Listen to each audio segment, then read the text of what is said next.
नमस्कार बंधुरा रमा कुकिंगे सबाइके स्वागत जानाई। आज आमी आपनादेर साथे शेयर करछि जिभे जल आना स्वादे कदबेलेर आचारेर रेसिपि। कम खरचे खूब अल्प समये कोनो रकम तेल छाड़ाई एई लोभनीय कदबेलेर आचार मात्र 10 থেকে 15 मिनिटेर मध्येई बानिये सारा बछर संरक्षण करते पारेन। चलुन ताहले एई लोभनीय कदबेलेर आचारेर रेसिपिटा देखे नेওয়া যাক। कदबेलेर आचार बानाনোর জন্য আমি এখানে দুটো পাকা কদবেল নিয়ে নিয়েছি।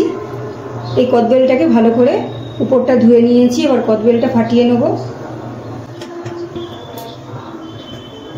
কদবেল দুটো ফাটিয়ে নিয়েছি। এবার একটা বাটি নিয়ে নিয়েছি। বাটির মধ্যে কদবেলগুলো এইভাবে চামচ দিয়ে বের করে নিচ্ছি।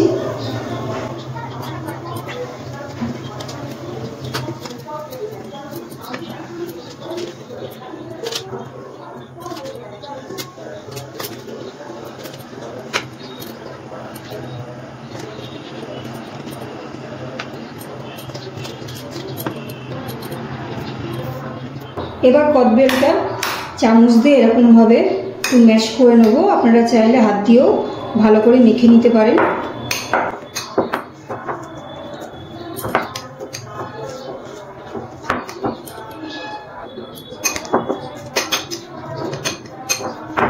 চামচ দিয়ে কদবেলটা একটু ম্যাশ করে নিয়েছি। কদবেলের আচার বানানোর জন্য গ্যাস অন করে আমি একটা প্যান বসিয়ে নিয়েছি। আর এই প্যানের মধ্যে আমি কিছু গোটা মশলা ভেজে নিচ্ছি। এখানে আছে ধনে জিরে, আর আছে মেথি, মৌরি, শুকনো লঙ্কা, আর আছে গোলমরিচ, গোটা গোলমরিচ। এবার সব কিছু একটু শুকনো খোলায় ভেজে নিচ্ছি। গ্যাসের ফ্লেমটা মিডিয়ামে রেখে মশলাগুলো ভেজে নিচ্ছি।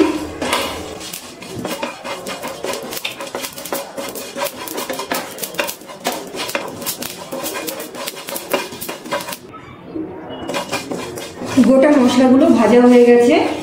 এবার আমি গ্যাস অফ করে দিচ্ছি আর একটা পাত্রে নামিয়ে নেব। এটাকে ঠান্ডা করে মিক্সিতে পাউডার করে নেব। আবারও গ্যাস অন করে নিয়েছি আর একটা প্যান বসিয়ে দিয়েছি। এবার আমি কদবেলটা এই প্যানের মধ্যে দিয়ে দিচ্ছি।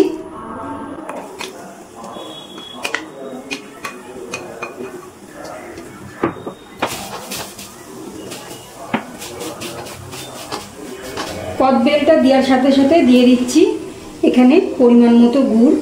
আপনারা চাইলে চিনি দিয়েও আচারটা তৈরি করতে পারেন। এখানে আমি আখের গুড় নিয়ে নিয়েছি। এবার ভালো করে নাড়াচাড়া করে গুড়টাকে গলিয়ে নেব।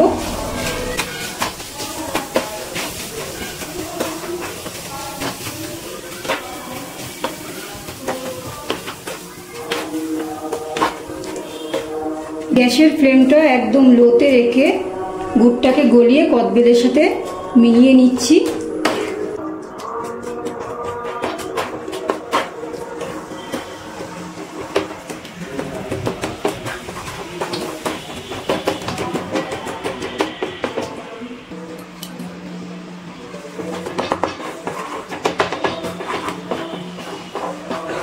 গ্যাসের ফ্লেমটা একদম লোতে রেখে গুড়টাকে ভালো করে কদবেলের সাথে মিশিয়ে কিছুক্ষণ নাড়াচাড়া করে নিয়েছি। এবার এর মধ্যে দিয়ে দেবো আগে থেকেই যে গোটা মশলাটা ভেজে রেখেছিলাম সেটা গুঁড়ো করে নিয়েছি, সেটা দিয়ে দিচ্ছি। 2 চামচ মতো দিয়ে দিয়েছি। দিয়ে দিচ্ছি কাশ্মীরি লঙ্কার গুঁড়ো, দিয়ে দিচ্ছি বিট নুন, আর দিয়ে দিচ্ছি খুব সামান্য পরিমাণ এটা হলো সাদা নুন। এবারে সব কিছু ভালো করে মিশিয়ে নাড়াচাড়া করে নেব।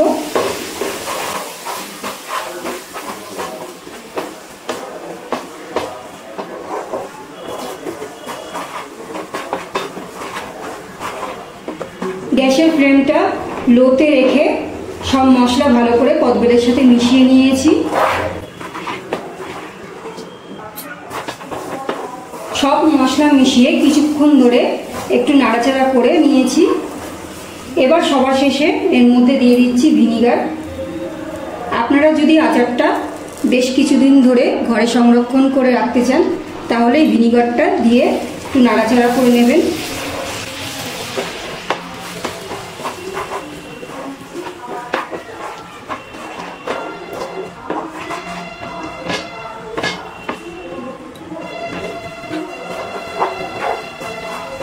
ভিনিগারটা দেওয়ার ফলে আরও কিছুক্ষণ একটু নাড়াচাড়া করে নিচ্ছি। আর এই সময় গ্যাসের ফ্লেমটা একদম লোতে রেখে দিয়েছি।